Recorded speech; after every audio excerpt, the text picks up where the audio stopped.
Nous corrigeons l'exercice 13, page 156. Il s'agit de faire du calcul mental, de trouver les réponses sans calculatrice.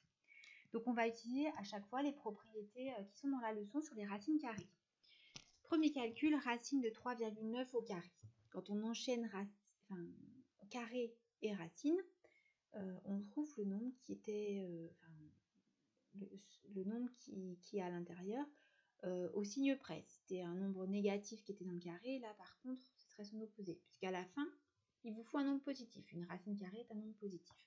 Donc là on obtient 3,9, il n'y a pas de problème à se poser. Racine de 39 au carré, donc on fait d'abord la racine carrée et ensuite le carré, mais les deux vont simplifier, on obtient 39. Moins 4, racine de 3 au carré. Le carré s'applique sur cette racine de 3. Donc ça va faire moins 4 fois racine de 3 au carré qui fait 3, donc moins 12. 2 racines de 7, le tout au carré. Donc là, le carré s'applique à la fois sur 2 et sur racine de 7. Donc ça correspond à 2 au carré fois racine de 7 au carré. 2 au carré, on obtient 4. Racine de 7 au carré, puisqu'on enchaîne racine et carré, on obtient 7. Et ensuite, 4 fois 7, 28. Racine de 20 fois racine de 5. Là, on applique la règle de calcul sur les racines, sur le produit des racines carrées. On peut faire d'abord les racines ou d'abord le produit indifféremment. Donc là, c'est pareil que dire que c'est racine de 20 fois 5. 20 fois 5, ça fait 100. Et 100, c'est le carré de 10. Donc racine de 100 va être égale à 10. Même chose pour le F. Racine de 3 fois racine de 12, on va dire c'est pareil que racine de 3 fois 12, c'est-à-dire de 36. Et puis 36, c'est le carré de 6. Donc notre racine carrée est égale à 6. Ici, alors là, il faut faire attention, c'est un petit piège. N'allez surtout pas ajouter, dire que c'est égal à racine de 36 plus 64. Parce que ça c'est vraiment une grosse faute. C'est un truc qui ne marche pas, il me semble l'avoir mis dans la leçon. Il faut respecter vos priorités de calcul.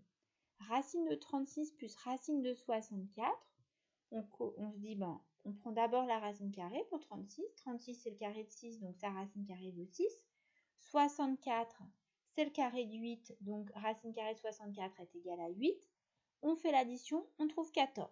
Si vous aviez calculé la racine de 36 plus 64, vous seriez tombé sur racine de 100 qui faisait pile 10. C'est pas le même nombre. Vous voyez encore ça sur cet exemple. C'est justement ce qu'on vous demande dans la question d'après. Donc j'applique ma règle de ma priorité de calcul. 36 plus 64, ça fait 100. Et 100, c'est le carré de 10. Donc la racine carrée de 100 est égale à 10. Alors ici, il y a deux façons de faire. Soit vous repérez que 16, c'est le carré de 4. Et donc vous allez dire, ça fait 7 fois 4 moins 4. On calcule. 7 fois 4, 28. 28 moins 4, ça fait 24. Autre façon de faire, je repars du début. 7 racine de 16 moins racine de 16, c'est pareil que 7 racine de 16 moins une fois racine de 16. Et je peux calculer comme je le fais si j'avais 7x moins 1x. Ça va se manipuler de la même façon, les racines carrées. Donc on va avoir, il va nous en rester plus que 6 des racines de 16. Parce que j'en ai 7 et j'en enlève une. Donc 6 racines de 16. Et puis après, à nouveau, racine de 16, je sais que c'est 4. Je fais 6 fois 4. Et j'obtiens aussi 24. Donc une deuxième façon de le faire.